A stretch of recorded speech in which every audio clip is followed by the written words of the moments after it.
everybody, and I want to welcome everyone to this episode of the Booze Geek. My name is Chuck, and I am your host. And before I get started, if you're new to the channel, please hit that subscribe button. And if you like the episode, hit that like button too. Give us a big thumbs up, and I'm going to thank you all in advance. So, on this episode, even though we are in the great beer state of Michigan, we are thinking outside the bun, because we're going to taste and review a beer that you can't even get in Michigan.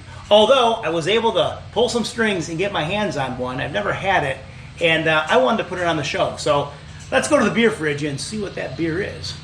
What is it? Well, the beer we're tasting is from America's oldest brewery, and of course that brewery is Yuengling. And Yuengling is located in Pottsville, Pennsylvania. So from Yuengling, this is their Black and Tan.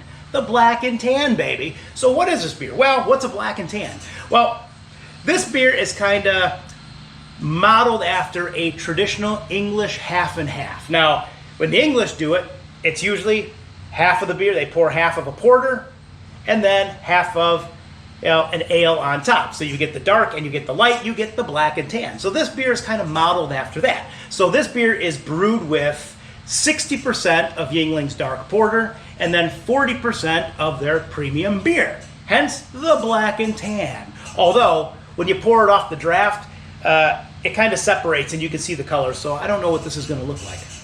But, one more thing. This beer also clocks in at 4.6% ABV. And it's got an IBU of only 17. So, here we go. Now, I can't say this is the oldest Black and Tan there ever is, but it's from the oldest brewery in America. So, here we go. From Yuengling, the Black and Tan. Let's pop the top on this puppy. Pop the top puppy. Here we go. 1, 2. Boom, boom.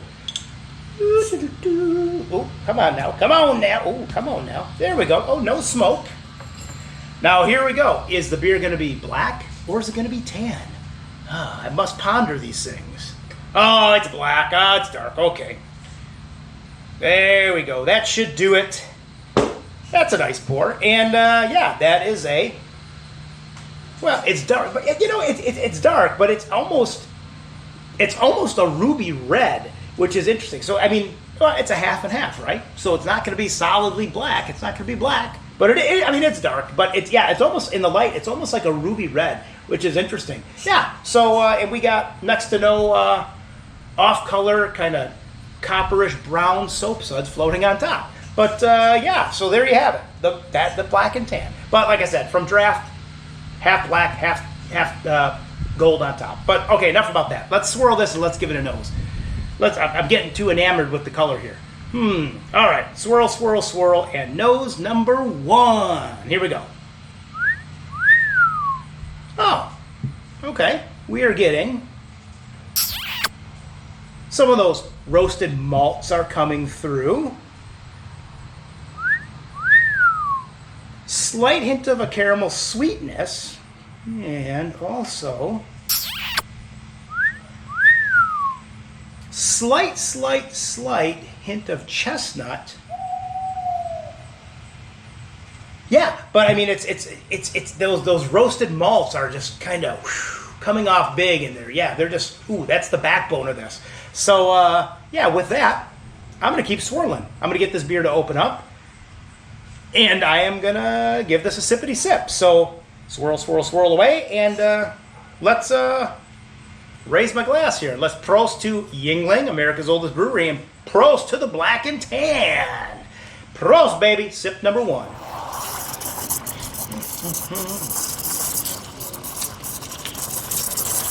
Well, okay.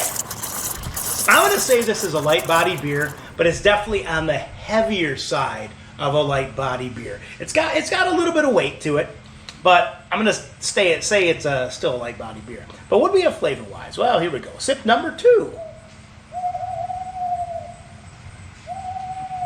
So, just like the nose, those roasted dark malts are coming through, but we're also getting Get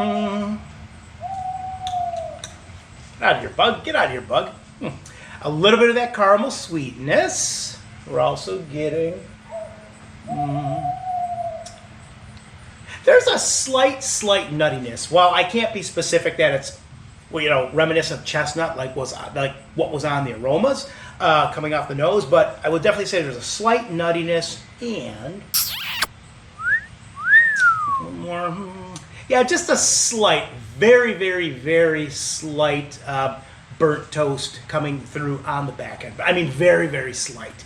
So, yeah, I mean, this is pretty good. I mean, it is, like I said, it's kind of reminiscent of a traditional black and tan, with the exception of the separation, but it's a unique take on it. I will say that.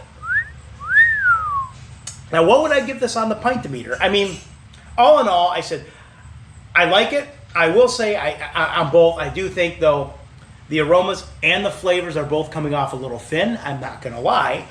But, I mean, it's very easy to drink. And even on a hot summer day, this would be very easy to drink. I'm going to give this beer... I'm going to give this beer a 7.5. Yeah, absolutely. Absolutely. And, yeah, I said those are my qualms, which, I mean, just little baby gripes. Not even that, little baby gripes. And I recommend everyone go pick this beer up, if you can get it, because Yuengling does not distribute to a lot of states. So it's a little hard to get. But with that, I'm taking one more quick sip. I want to thank everyone for tuning into this episode. And as always, you can follow me at the websites, which are www.pubsafapintin.com, or the blog, which is www.pubsafapintin.blogspot.com. And with that, we will see you all in the next episode. So let's raise that pint. Cheers, prost, and enjoy!